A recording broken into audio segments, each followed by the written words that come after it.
Nishant, I will hand it over to you. Thank you so much. Thank you. Thank you.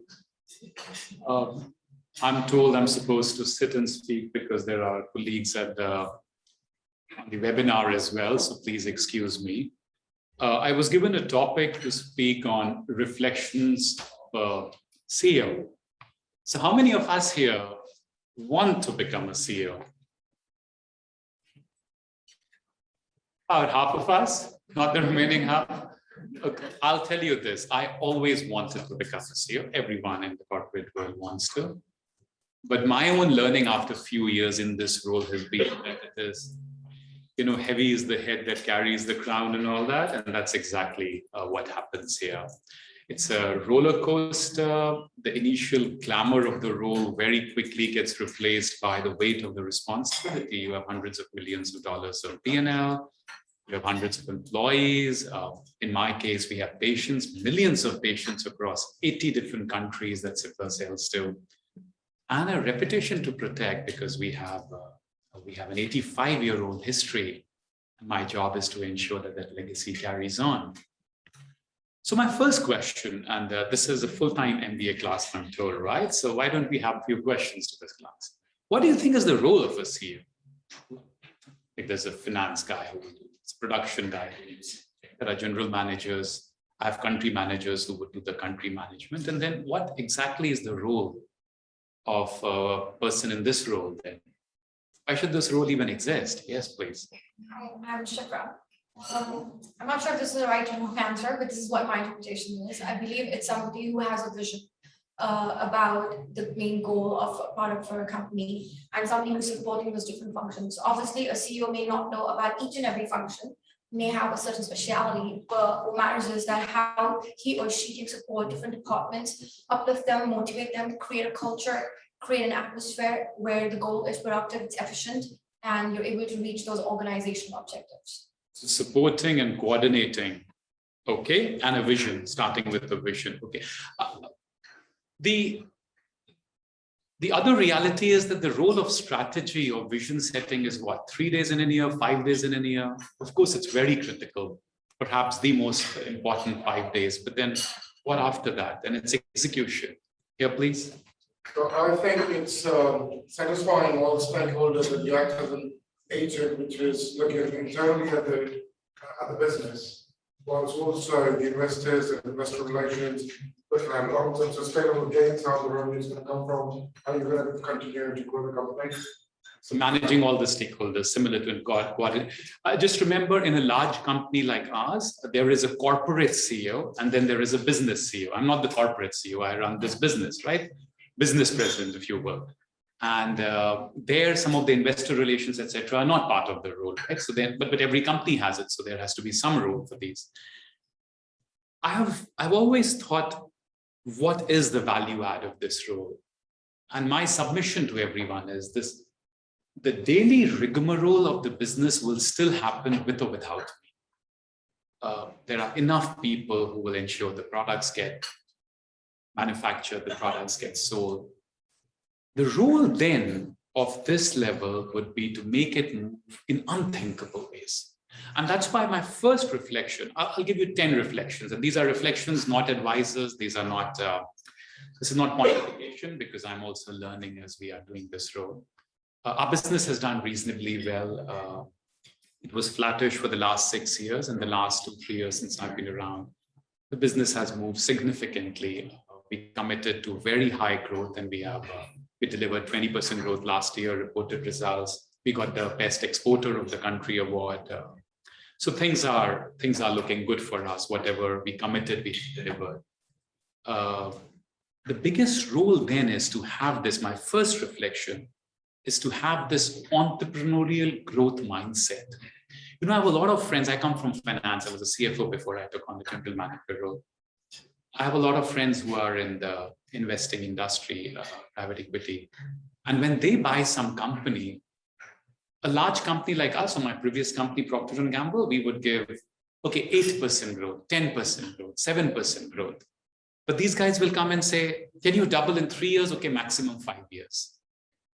That kind of a mindset where you suddenly break the history, break the past, And that would require making some strategic choices. And that would require no nonsense KRA management. There you cannot say, but what will happen? Oh, but this person has been around for this time. Oh, but we have always done it this way. There you will say, this is the KRA. If the KRA is done, good. If it's not done, bad. So I would submit humbly that the number one role of this level is to say, can we make the business grow in unthinkable ways, ways it has never grown? And if we can achieve that, then we will leave some legacy. So that will be my first reflection. By the way, I also believe that if you were to do it, then commit to it publicly. Because often then we dilly-dally, often we take a safety bet. We say, maybe we'll do it, but let's see what happens. There are these 5 caveats. In my particular case, we said, okay, I'm committing to growing this business 50% in the next 3 years. I don't know the business. I don't know exactly what it is, but that's my aspiration and I'm committing. And if I don't do, just happy to step down. That kind of a bold, because what happens is when you put a bold ambition, then you would be embarrassed if you don't deliver it. It's not for anyone else. I mean, most companies wouldn't throw you out if you don't deliver because they know that it is difficult. But you would be very embarrassed because you took a public commitment and you are not meeting the public commitment. So that's my very first reflection. Have a very big BHAG, you would have learned it in the class, BHAG objective. How would you deliver that? And that brings me to my second reflection. If I look at the last, so what we did that changed the trajectory of the business, very little of it was rocket science. It was back to the basics. And that's my second reflection. It's back to the basics. One of my mentors used to say, the previous Procter & Gamble president, he used to say, business is simple. You create demand and then you fulfill demand. And just doing a micro tracking of that, making the demand and fulfilling the demand is the challenge. So we went back and said, what kind of doctors are we seeing? Are these doctors the most high potential doctors? We went back and said, are we converting the right number of doctors? And see, when it's a large, I mean, we see literally 35,000 doctors. Basics get missed. Basics around my Australia team would come and say, we are meeting all the doctors. We need more people. And then when we see the potential of those doctors, and it requires a lot of data crunching, you realize, but they are meeting all the wrong kinds of doctors. 70% of the doctors that they are meeting have very low practice of their own. They are not even high potential doctors. It sounds logical. It sounds, why wouldn't somebody else have done it? But sorting it out, looking at every country to do that, that's what I mean by going back to the basics. We went to the customers. We have 98 customers. We went to them and said, what do you feel about us? Getting a customer satisfaction score should be automatic, but it was not done because we always believe we are a pharma company and the customers are distributors, and why would we go to them? And they told us they love our pricing, they love our portfolio, they love our legacy, but our supplies suck, our change controls suck, and we then created a work plan around it. So my second big reflection is go back to the basic, because business is not very complicated. We are not trying to send men and women to moon or Mars. We're just trying to sell something which has been sold for 85 years. How complicated can that be? How would you then do this if it's so simple? And that brings me to my third reflection, clarity of mind. See, what happens is common sense is not always common practice, because in most problems, the problems get very complicated. I'll give you one example. We were trying to launch this product in Procter & Gamble, the previous company, and this product wasn't doing very well. And so we said, what's wrong? And I was the project manager. So what was going wrong? Every function that I would talk to had a very different understanding. Not surprisingly, the marketing people told me, you're not investing enough on mass media, therefore the awareness levels are low, and therefore we need to spend more money on marketing.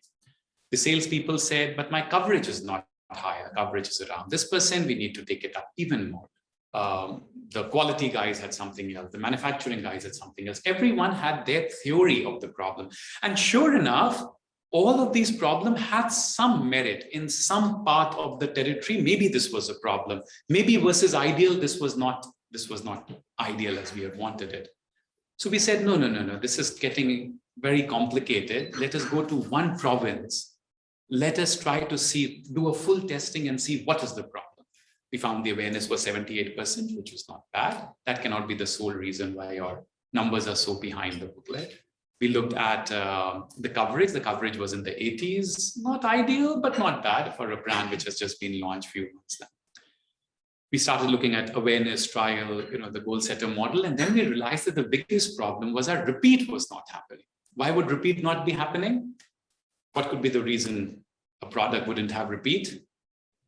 Quality. People were not happy with the product. Now think about it. It sounds so logical now, but these were intelligent people from the best business schools with data. And in the first few months when things are going wrong, because the problems that they had said were also real problems. Yes, awareness could be better, but that was not the single defining reason for our revenue targets not being met. And so we said, no, maybe what we need to do is go back to our R&D friends and develop some of these things that are required on the product features itself. I have seen this in deja vu, this being repeated and repeated and repeated many times over. In my current company, when I look at why anytime a launch is not working, anytime a number is not covered. One of our countries, we were not meeting our budget, and I said, what's wrong? The answer was, but our basket is so old, our pricing is so high. The funny thing is, this is a problem, but this problem has been there for the last so many years. It's suddenly your product basket wouldn't get old. Why in the last 6 months are we not delivering our numbers? We will also correct that problem, but what is the real problem? And that is what I mean by having a perfect clarity of mind, where you know how to differentiate between the problem and the symptoms. The symptoms will be thrown at you and you will think that they are problems, but they will not be the real problem, or at least they will not be the defining problem in that situation. How would you then go about having this clarity of mind? It's obvious we should have clarity of mind. It's obvious that we should be clear what are the drivers and what are the symptoms. But how do you do that? And my big reflection there is pick your battles. See, there is just too much clutter. What do you think is the most important resource of any general manager? What would you think? What are the one or two things that are least, you don't have enough of? Time. And I would extend it. Many of us work long hours, so time also you could manage a bit. I would say energy and time, right? Your ability to take strong decisions, meaning these are big decisions. Any decision that we take would have a few $1 million here or there. So you need to be in the right frame of mind. And for that, it is important to focus on the few problems. Now, what happens is every problem has a way to come to you. And all of these problems, there are days when I felt I'm in the thick of thin things. There are days when I felt I'm working so hard, working late nights, but not going anywhere because we are solving those problems, but you're getting $500,000 in some place. But those problems, since you're available, people would ask you for those problems to be solved, right? So figuring out which are the few things, if done well, will lead to the biggest impact. And figuring that out is not so simple because then it gets into the whole dilemma of long-term versus short-term. Many things would give you results, but they would give you results after 3 years. My kids would run the business there. But everything else, that if I only focus on the short-term, then I'm not doing a good stewardship job of the long-term. How do you manage that? Which problems would you focus on? Which balancing would you do between the short and the long-term? So picking your battle is my fourth important reflection. احنا حنجيبه حيوصلوا درايفر تبع البناي. Figuring that out then leads me to my fifth reflection. And I'll give you 10 reflections and then we'll open for Q&A, 45 minutes. It's all about people and listening. See, you're hearing this from a finance guy. I always felt truth is in the numbers, truth is in Excel. But I've realized now that early on in my career, I wanted to be seen as the smartest in the room, fast. My boss used to say, you're a human calculator. I was very proud of that. Now, my now bosses used to tell me, you want to be seen as the wisest in the room. You may not have all the answers. I just cannot have all the answers. How would I know what's the right strategy in Brazil? I don't even know Portuguese. So hiring people who are much better than me, and when you hire those people, then listening a lot to them, giving them the respect that the best people will come. Generic pharma, Indian generic pharma is not really known for its quality of people, because for many, many years we had a runway. We were the lowest cost producers, and so everyone felt, I have such a great product at such a low cost, people will just buy the product, even if I don't have the smartest people. In the last 5 or 10 years, as the playing field has become much more level, people are now saying, no, but you need good managers. And then retaining them requires a very different kind of culture. So people and listening. Again, and reflection, not just from this role. We acquired Gillette in my previous company. And one of my job as the integration head, as the M&A guy, was to retain the top talent there and ensure the synergies are met. We were able to meet the synergies. Case studies have been written. That Gillette acquisition did very, very well. We paid 60th largest FMCG acquisition ever. But all the country managers in Asia started leaving us one after the other. And as the finance person, I would go to them and say, you're getting a good salary. You're getting this. P&G was a bigger company than Gillette. Why would you want to leave? And one after the other, people would say, I don't see myself fitting in this culture. And I, with my finance grounding, couldn't understand what is culture. You're getting a good salary. It's a better company. Why? What are you cribbing about? And then you realize those shared beliefs. This was a smaller company. This was a high growth company. P&G had become insular. It was a slower organization. The bureaucracy was much bigger than the smaller organization. And people coming from outside were feeling suffocated by things that everyone inside the company had accepted. So big learning. People, culture, what the HR folks tell you, it's very critical. And especially as you go up. Now, there is enough evidence now that tells us that at the entry level, first few years, IQ matters. As you go senior, EQ matters much more. People at senior level now, there is even more. I've read the latest HBR article. It says at a CXO level, SQ starts mattering. Spiritual quotient. Are you comfortable in your own skin? Do you have clarity on what you want in life, and so on? So people, culture, collaboration. And pharma is a very it's a matrix organization, because the cost of one error is so huge. Patients can lose their lives. Companies could be sued. So every decision, while I'm the CEO, regulatory is an independent function, quality is an independent function, and by law, they have to directly report into the CEO of the company. In fact, the board, not even the CEO.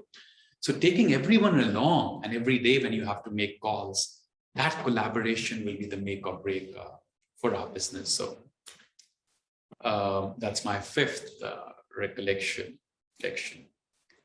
My next one is the glamour of the role, that you would do strategic, they would take strategic decisions. That happens for some time, yeah. But the day-to-day role is very, very detail-oriented. So my reflection is, it's all God and devil, both they say lie in the detail. It's, I don't believe in micromanagement, but I do believe in micro-tracking. We have to look at every single variable that impacts performance, monitor it, and just see where are the risks. That detail, in fact, I would go even so far to say I've developed a healthy disdain for very smart managers who would come and pompously tell us, this is what we should be doing. And when I ask the next level question and peel the onion, then you realize it's more of an opinion than a data-based insight. See, if a person with 5-10 years of experience is trying to give a recommendation, if it's between one opinion and another opinion, obviously I'll have the bigger stripes, I'll win. It's all about, but your data, from that data, some insights, and your knowledge of that area should be significantly more than my knowledge, which is why you're paid. Unfortunately, often we come back with half-baked recommendations.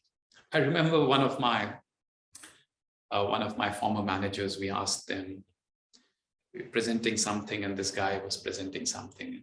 Then he was asked something which was out of syllabus, which was not planned. I said, I have not planned this. And the manager said something that I still remember. He said, if you are presenting something to me, a recommendation, then you need to know every single thing which is allied to it. Because I'm supposed to ask any question. You cannot tell me, but this I have not prepared. You are asking me to take a decision. I can ask you any question that is relevant to that decision, and you need to be prepared. So data, insights, and especially in the first 5 to 10 years, your power comes from your ability to have insights, sharp insights, data-based insights.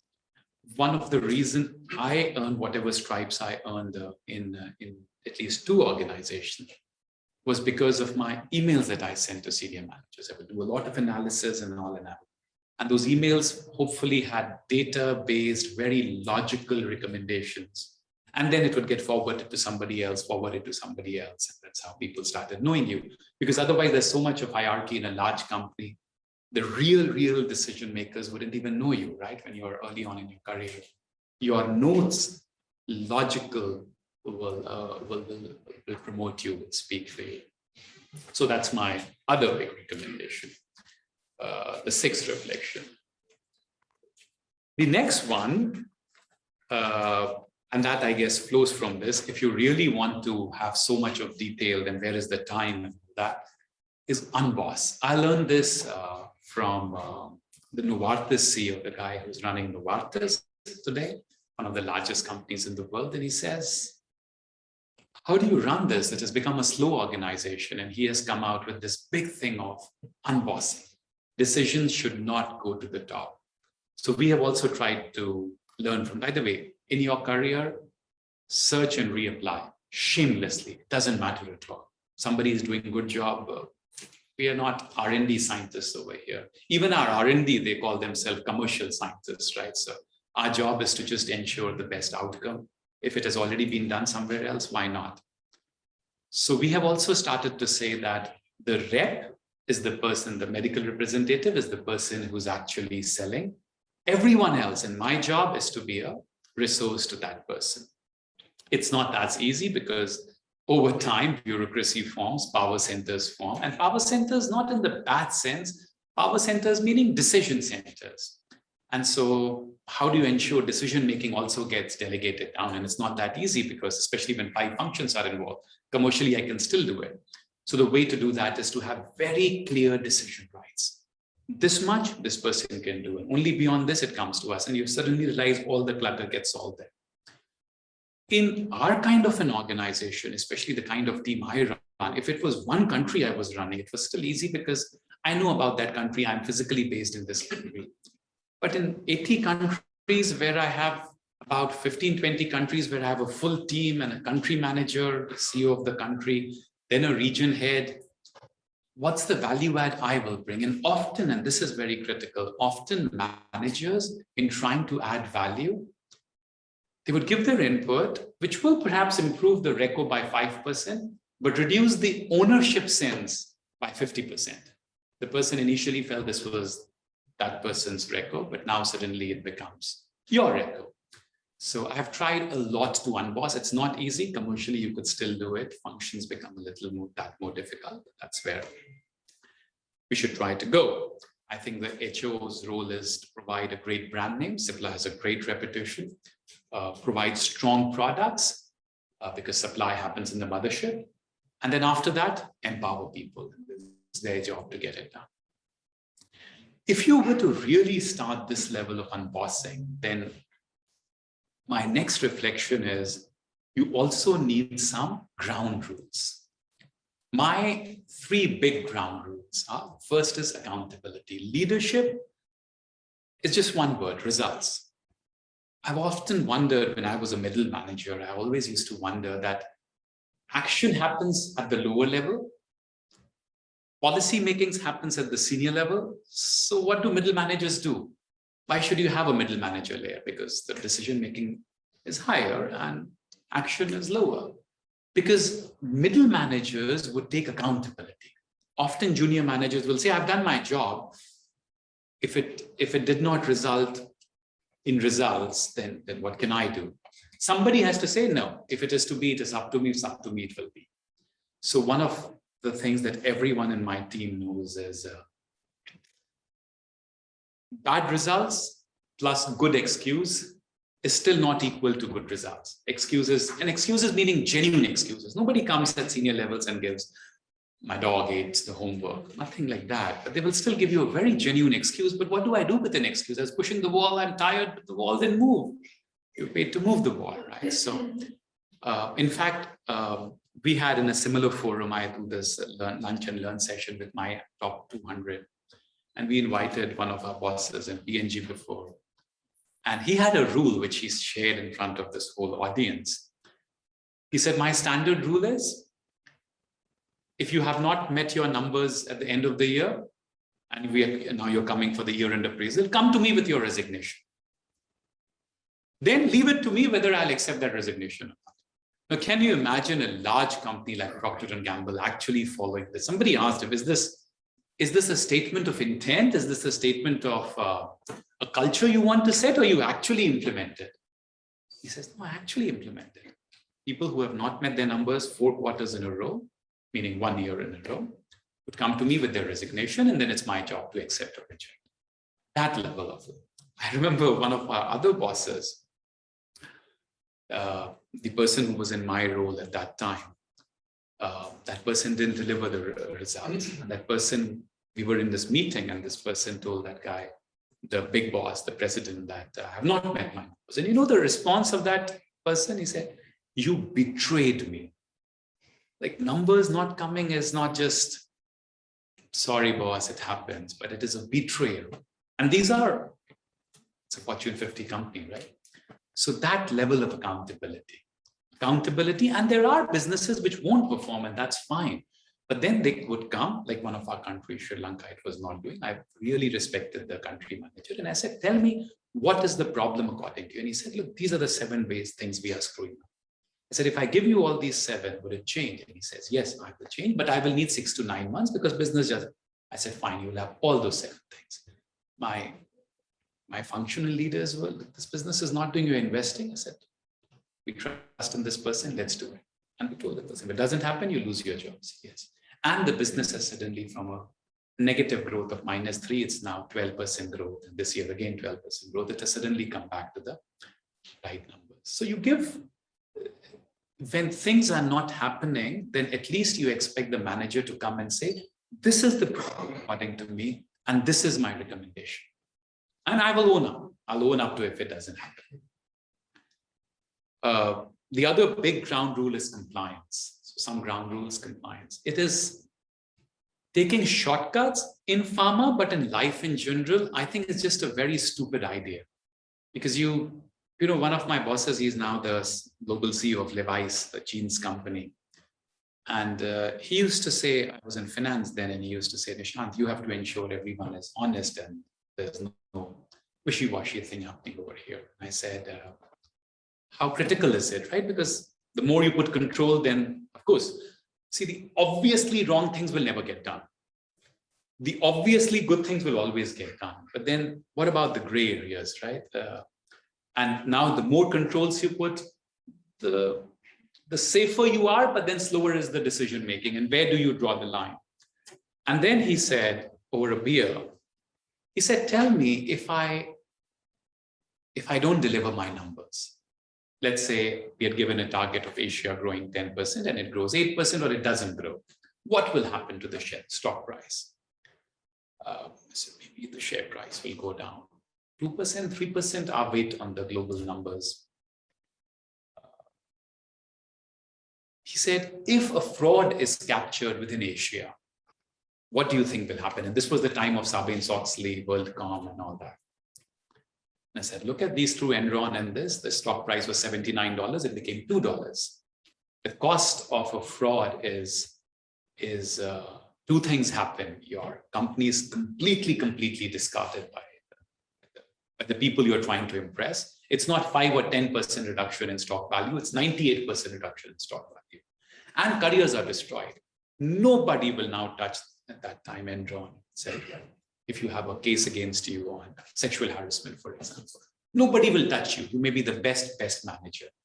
So some things are just not worth compromising because and I'm not saying it from a philosophical level, of course, from what is right, it is very important, but even from a pure pragmatic business sense, the risks, the outcome that can happen, just not worth it. Even if it is a 0.1% risk, the outcome can be so severe. So never, ever go against compliance, never, ever. And my final rule is speed. If there is an email, within 24, maximum 48 hours, I should have a response. This will be done or not done, or will be done by this date. Often people start sleeping on it, and then I think when you sleep on an email, it's not just sitting on an email, but it's also an attitude where I can take time to respond. So that was my 8th important reflection. The last 2.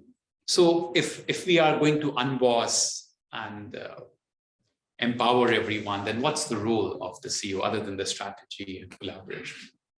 I think one of the big roles is the CEO as the chief evangelist. It's communication. You know, the baptism by fire for me was, I came to my office and was upset about something. And suddenly my secretary, who one would think is from a hierarchy point of view, very low. Suddenly she sent me a WhatsApp and she said that, what's it, boss? You look very, very upset. And suddenly you realized everyone is watching you, not because of you, but because you sit in a chair and that chair is, and then especially when there is a real problem, people start taking it of, so are we going to shut down this operation? I will have one call with Australia once a month, right? In Australia, 50 people there. One of the business that's not doing well. If I just make some faces by my body language and all, there will be a rumor going around. So are you going to shut down this? We are at the end of the rope. And suddenly what you're trying to solve becomes even more difficult to solve because now there is uncertainty, the best people will start leaving and so on. So you as the chief evangelist, and when I was an entrepreneur after P&G. It was a relatively small team. And so we were sitting with the same people again and again. And so people will understand what you're trying to say. The relationships would get formed. We started off as entrepreneurs. So we were all sitting, the founding team, in one room. And so in a large organization, I've realized a very interesting thing. People one level below you will fully understand what you're saying. Maybe if you're a good communicator, 2 levels below you. But 3 levels below you, and suddenly you talk to them independently and is this my company? Am I the leader of this company? It will be almost a very different culture. Everything that you are trying to accomplish wouldn't even have reached that 3rd level. Add the geographical complexity and it suddenly becomes a bigger problem. So CEO as the chief evangelist. And my last reflection, people, is manage your work life. This role is a roller coaster, and especially in my role, we literally say the sun never sets because we have Chile, and we have an active business in Chile, and we have an active business in New Zealand, the 2 ends of a map, and then the whole of Europe and China and Middle East. And there's some problem or the other that is always there. You would never be able to relax. You will never be able to enjoy the role. Have you heard of the Procrustean inversion? Procrustes was this guy, Greek mythology, who used to invite guests to his inn and then make them sleep on a bed. But then what he would do is that the taller ones, he would cut their legs to fit the bed because he wanted perfection.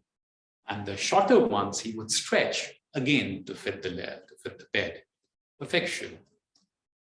Behind the macabre tale, what do you think is the core lesson? What do you think is the insight? What was he doing wrong? I think he needs to extend the bed. Then he was changing the wrong variable. The bed was supposed to fit the person, not the other way around. And yet, I mean, I have teenage daughters, and every time you see how much of inversion happens in life, school, the 13-year schooling was supposed to so that, because Homo sapiens take a long time to learn, the school was supposed to adapt to the learning ability of an average human. Now humans are working extra hours to adapt to the speed of the school and even taking Ritalin, etc. Right? So inversion, that's exactly what has happened to the corporate world. I think, and I'm as guilty of it as anyone else, I think our corporate brethren are they're very boring people. My wife is a fashion photographer, and when I see the kind of people who meet her, they are very different. I went for a trek to the Mount Everest base camp, and the people who would come there would be very different from you and I. They would spend 6 months trekking, and I would ask them, how do you get the money? And they said, 6 months I work and 6 months I spend it, right? We would never want to do it because what will happen to us? So I think we have taken the other extreme. We have, see, work was supposed to make life more enriching. It was supposed to gives you the resources, it gives you the ability to create an impact and therefore make you have a more fulfilling existence. Now it's the other way around. Our life has started to revolve around work, and I just think it's very, I have tried to watch my personal space. I fly a small plane. I have jumped from various places, skydiving, of course, but also bungee jumping and shark cage diving. And I try to call my parents every day for 25 years now. Try to have no phone time with my family and all. That is as important as work, because very soon the work and the pressures of work, I have literally seen so many of my colleagues now talking of an early retirement, and I said, but my first boss, also in Dubai, incidentally, she just retired and said, this is, yeah, she was in the power circle of Middle East Forbes. And I said, why are you retiring? I mean, the last 10, 15 years in the career are the most enriching, are the most rewarding, right? So I'm done with it. See, people start burning out after a while, and you start burning out just when you have reached the highest echelons. And so my last reflection, as I said, is work-life balance. You have to manage your family, you have to manage yourself. So with that, I could take questions. Once again, none of this is an advice. All of these 10 are reflections. They have worked for me. They have been my learning. I would also be the first one to admit that I haven't mastered any of this. You know, this is a continuum. You try to move towards this. There are times where I would go back and be guilty of everything I'm saying, I'm talking against. I would you know, carry on problems of work at home. You know that it's not worth it, but you don't live in the moment. You know you should live in the moment. You would keep a grudge for too long when you know it's enervating you. You would keep thinking about something even when rationally you know that you are not going to solve it by thinking more about it. And so we are all guilty of that. But I think as we start improvising ourselves, as we keep improving, the biggest thing, interestingly, I was in this Conferry Big Four of executive education. They were presenting to us that what do they look for in CEO hirings? And the biggest thing they look for is learning agility, the breadth of experience. Has the person learned a lot? Has the person had very different, varied experiences? That because are you better today than you were yesterday? And is there empirical evidence in your resume that proves that you are better today than before? Have you learned something new? Have you got rid of some of your development areas and so on? So that is it from my side. This is a journey, and I hope vicariously your journey, like they say, where I am now, so you shall be. So maybe vicariously, if it helps you in your journey, be very indebted. Please. Thank you so much.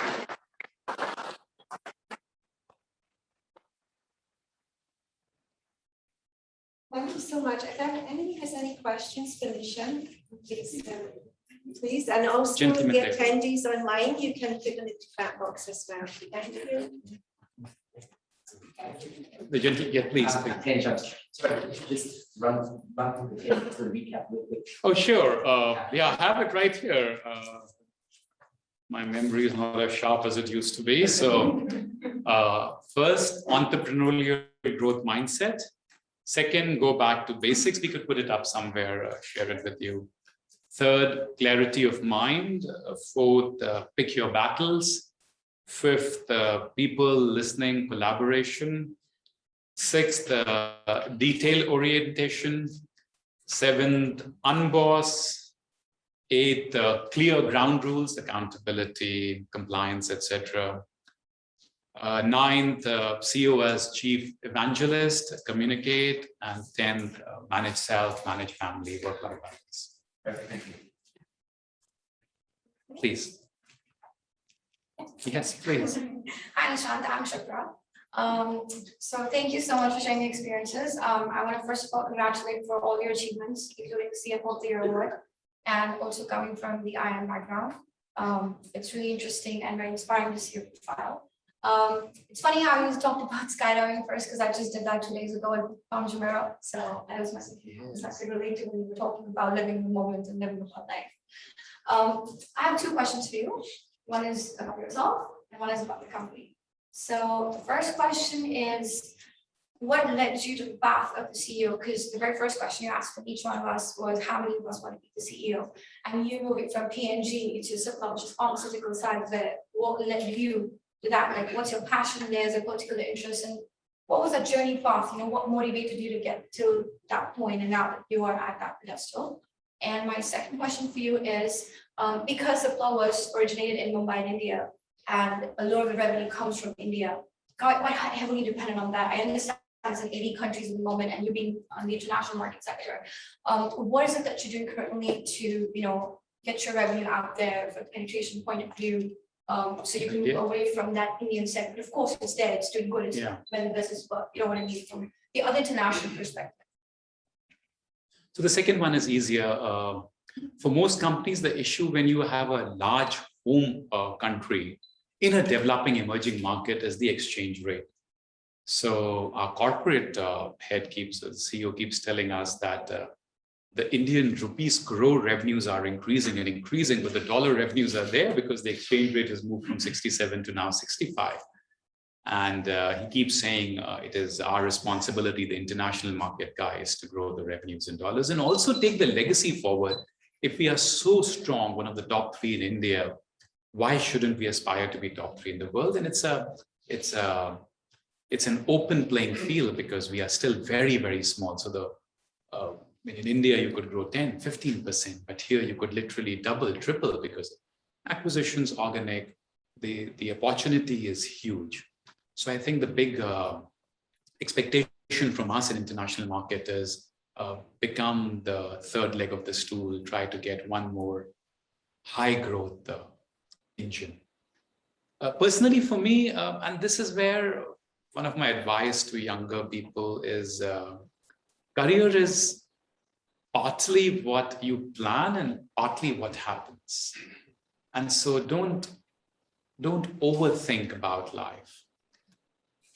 In my particular case, I had a startup. That startup we sold to a listed company, and Cipla was one of my clients.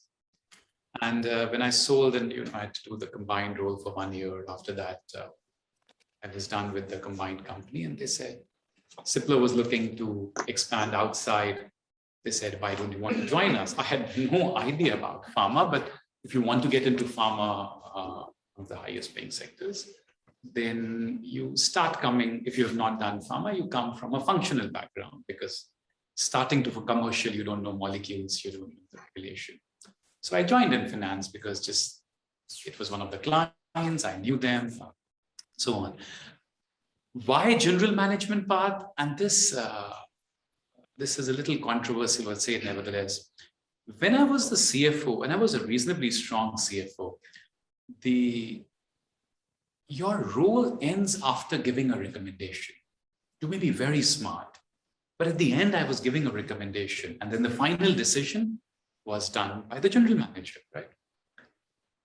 And you would think you have influenced it and all of that stuff, but now being in this chair, I realize it's very chalk and cheese. Giving a recommendation.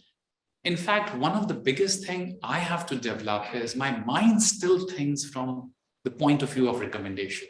Okay, what should I say in an email which will convince everyone? And that's a very different mindset than saying, how do I get my next $100 million? A person who has come from a sales background, they don't think too much about convincing others and all, right? They very early on learned to be comfortable in their skin. So I think the general management role gives you that ability for decision making, gives you the ability to make a big impact.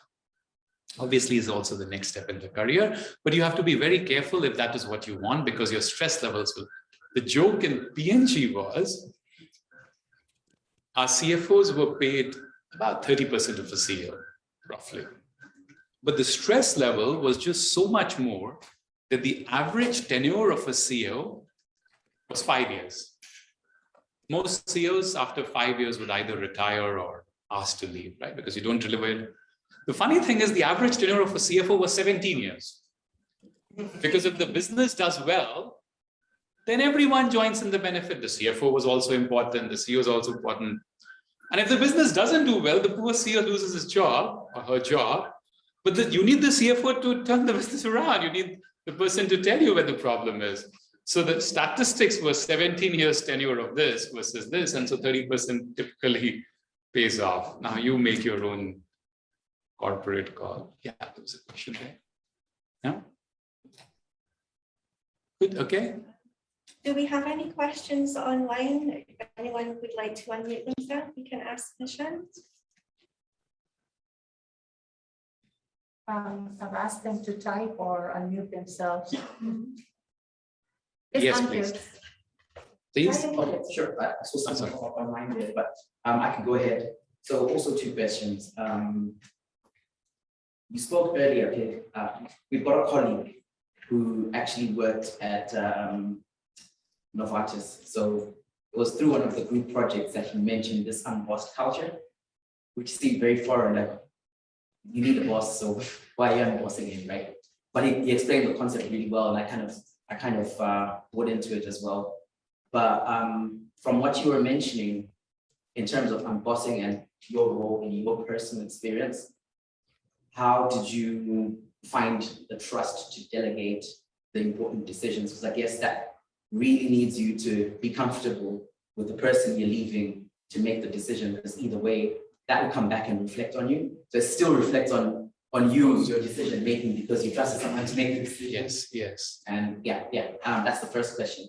And then the second question is, in terms of M&A, a lot of the classes we've been having have been talking about how 65% of M&As result in loss of value to shareholders rather than creating value or shareholder value creation. And I just wanted to know, to hear from your experience, how that works. Do you think it's better to grow M&A, or is it better to grow organically when you want to focus on increasing shareholder value? What your experience has been? Sure. What's your name, please? So sorry. My name is So which country are you from? I'm from Zimbabwe. I was in South Africa for 4 years, your neighbor. First one, the easier one first. How do you delegate? First, principle of delegation. You can only delegate activities, never accountability. So finally, it is you, right? You're the lead. And in fact, if I have delegated to somebody and the thing goes bad, then I cannot blame that person, because it was my choice to put the person. So that's very clear. There are different frameworks, by the way. Delegation is an art and a science. There are different frameworks. I use one of Stephen Covey's framework called Dr. Bragg framework. You should be very clear what's the desired result, what's the accountability, what's the resources that you will provide. Because it's not that easy when you're also asking somebody to be the owner, then you have to also provide the resources, right? Again, it's a continuum, it's a journey. You're never perfect. We are never perfect, especially if functional linkages become a little messy. Commercial is easy. When I said that you need people and collaboration is very critical, one of the things I'll add there is you need to get your own trusted and aligned team. And both of these words are very critical. It's very common if you look at headhunters, when a person is hired, then headhunters hire in droves, not one person. So that person will come, and within 6 months, 4 other people will come. Those are 4 other people are not necessarily better than the equivalent 4 people who were sitting in the new company. But every leader comes and says, this guy is good, but also trusted. In fact, there is enough of, if you ask the HR circles, there is enough controversy around, but this is nepotism. I don't know if it's nepotism. It's just that if I am in a very, very crucial role, I need, and I have limited time to deliver results. I have to prove myself as well. Then I need people who I can trust. Now, maybe after 3 years, I will develop that trust. I have to develop that trust of a person whom I'm meeting for the first time in my current company. But I may not have that time. So almost always you look at one CEO coming, and very soon you will have 3, 4 other people from their past experience also coming. So that brings it. The other thing about trust is trust comes from, and this is deep. Trust comes from trustworthiness, which is a combination of character and competence. See, competence, Dr. Covey, who was my teacher, 7 Habits of Highly, used to say would you go to, if you have to get your kidney replaced, would you go to a doctor who's a very nice person, but 9 out of 10 of his patients die? Would you go to such a doctor? Perhaps not. Competence is the issue. But if you have a person who's a best doctor, very, very competent, but after the operation, some people find a little hole here because he has taken 1 kidney out. Very good doctor, but his character not above board. Would you go to such a person? No. So you need character and competence. And so often people forget that the whole world value of loyalty is also critical. If I have to hire somebody for a country manager position, I will look at a very competent person, but along with that, I'll say, if this person living the Cipla values, will this person be aligned to me? After 2 years, when this results come, will this person go to the next bed better and become, the hired gun kind of a thing? Or will this person see a long-term future in our company? Now, you need both. It's not an either or, it's an and. It's not uncommon for these positions to have people. I have done 9 years in Cipla now. You don't just come over and say, okay, I'll get hired, I will be great, and then I will go to the next bed bidder. You need to have, trust comes from that alignment that this person is in my team, this person's loyalty will be towards Cipla and towards me. Along with, equally important, the competence. It's an and. Both are very, very critical. The second one around M&A is, look, I come from an M&A field, so I can talk hours about it. The official data is that one study says 56% success, one study says 72% success. In both cases, vast majority, not success, sorry, failure. In both cases, vast majority of M&As fail. That said, there is another data, and see, this is where, lies, damn lies, and statistics. The other data says that if you look at the top 20 value creators in the world, almost half of their value creation, starting with the Ciscos of the world, has come from inorganic. So here is an interesting conundrum. Most M&As fail, but the highest value creation also happens from an M&A. And so how do you then marry those two things? And so you have to become adept in M&A. Why do M&As fail? For the same reasons again and again. People get excited, they are not as experienced in M&A, they have overpaid. Even after overpaying, they don't manage the integration very well. So if you have a homegrown, ready to work, experienced integration team, then your chances of success are much higher. P&G did 3 acquisitions before this, Clairol, Bella, Vicks, bombed completely. Bombed meaning whatever they had committed to Wall Street did not happen. And yet, with all that learning and experience and the same team that was involved in those and knew what went wrong, when they put that to Gillette, their biggest magnum opus, that one was very, very successful. So there's a way you can do it well. There's a way you learn from that experience. Okay. There is a question from Ankit. Ankit, would you like to speak? Yeah. Hi, good evening from New Delhi, sir, Nishant sir. Please. Yeah, my question is, you said about the last value, which was about work-life balance. So I just wanted to ask you, how do you manage this thing? Because, this thing which many books have been written on this topic. So which activities make you more stronger to make such balance? Is it yoga? Is it book reading? I know you are an avid reader and you read a lot. So, or is it something as general writing or whatever? So my question around this. Yeah, couple of thoughts. First, I'll be lying if I say I'm perfect. No, I work a lot, but it's not the time that matters. It's the moments that you create, right? Your kids, my daughters, don't want a lot of my time. They will be repelled if I want to spend the whole day with them. But they need that half an hour every day when they are writing their university application, etc. Guide them and to do this, right? That half an hour, I'm just supposed to make sure I'm distraction free. So it's not, you just need to find those moments. My wife and I have childhood sweethearts, 21 years now. All she needs is every weekend, 2 dates with me where there's nobody else. Those dates, all the sins of the week are forgiven. But those 2 dates, just take me out and don't talk about any work and just make sure you pamper me. That doesn't take too much time. So you just need to find what exactly you mean by work life. It's not necessarily. Beyond that, having an active interest, Ankit, outside work is very critical. In fact, I remember when I was a new hire, the HR director at that time, he asked all of us, we were 25 people, all from top business schools, said, what do you want from a career? Somebody said fame, somebody said impact, somebody said money, somebody said power, somebody said a feeling of contribution. And then this person asked us, tell me one career which will give you all of this. And the answer was none. No one career can give you everything that you desire from a corporate life. If you, generally speaking, the more the impact, you go towards an NGO, then it wouldn't give you enough money.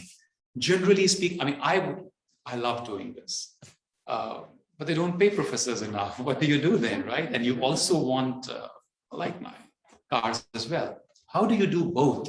And he said, you cannot. And so his advice to us, which I have tried to follow, is therefore choose one career which will give you maybe 3 out of those 5 things that you want, and have an active interest outside which will cover the other 2. So I teach actively. I like reading. I read a lot. I have a blog, Saxena.in, where I have written summaries of, the blog is 100 books to make us wise, across genres. And if you're interested, there's a summary written by yours truly on each of those books. I don't get money from that. It will never give me money, but it fulfills a part of me that is important for me, right? And so we have to find that active interest outside work. And if you can do that, then suddenly life will become much more fulfilling. When you try to get everything from your work, then you are expecting too much of work. Sorry, please go ahead. So just, when you started your talk, you asked who amongst us wants to be CEO. Just one question on that.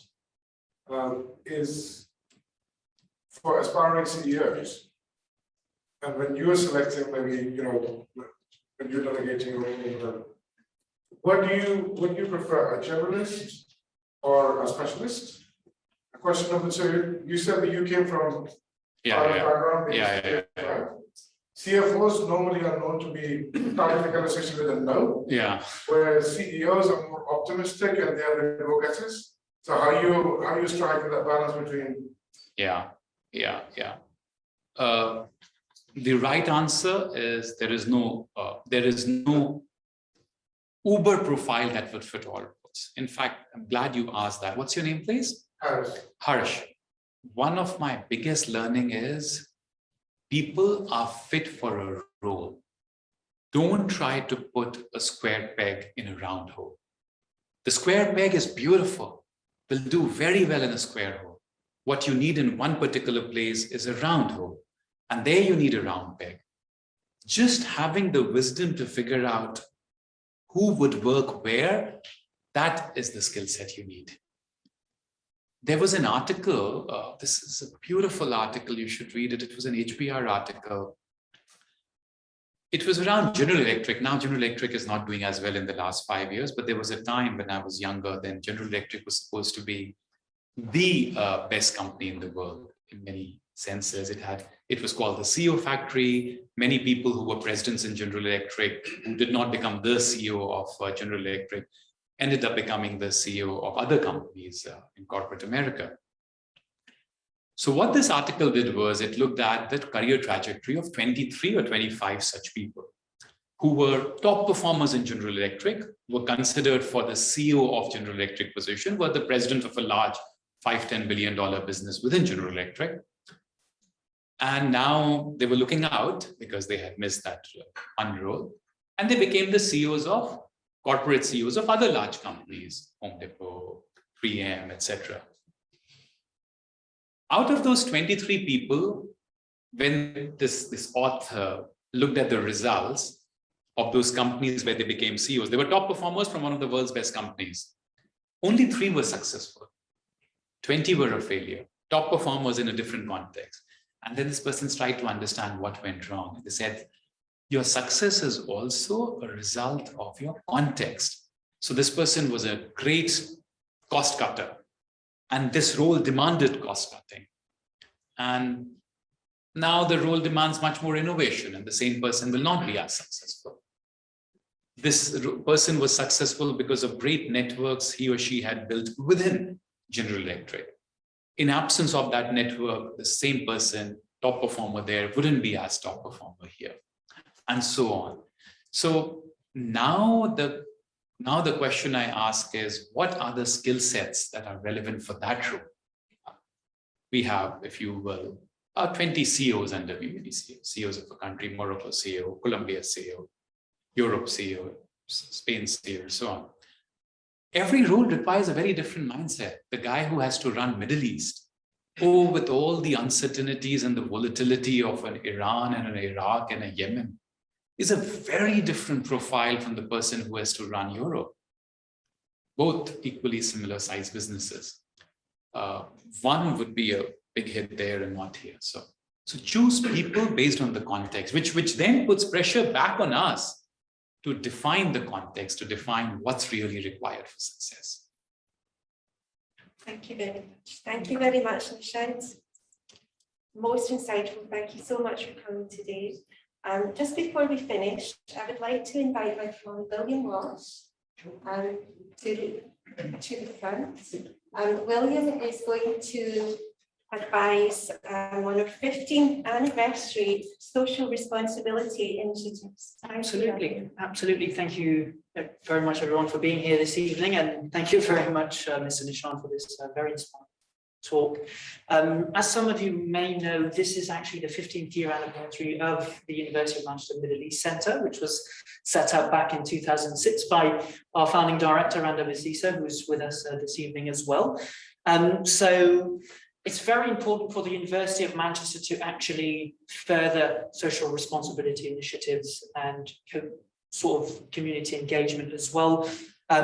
As you may know, we actually are ranked first in the world on the social impact ranking by the Times Higher Education, which is of course a fantastic achievement by the university, but this shows the importance that we put on these initiatives and sort of having a positive impact, and not only in our society, but in the world generally speaking. So because of this particular achievement as well, we needed to do something here within the region to make sure that we furthered this sort of approach as well, and that we did bring positive energy and impact here in the Middle East. So what we've come up with is that for this 15th anniversary, we'll come up with 15 different social responsibility activities to implement within this region. And one of them is actually the Adopt a School initiative, which is basically the university trying to raise funds through Dubai Cares, which is actually a not-for-profit charity organization set up by the ruler of Dubai and the vice president of the UAE, Sheikh Mohammed bin Rashid Al Maktoum. And it was set up back in 2006, and they run many different programs for those that really require support and help, of course. And for us, it was to build a school in Nepal, which would be 3 classes for over 90 students, and to sort of train teachers as well. So this is something very dear to our hearts and something that we really look to achieve before the end of the year. So we are raising funds as we speak. We're nearly a third of the way there, so we really appreciate all the sort of help and support, and you can do this by sharing the initiative with your colleagues, with other members of your communities. You also have pamphlets on your chairs where there's a QR code, and you can learn more about these initiatives online at manchester.ac.ae/SR for social responsibility. And of course, I think we've got a short video to play for you all this evening as well, just to kind of show you brief introduction of the initiative, I believe. And yeah, I'll just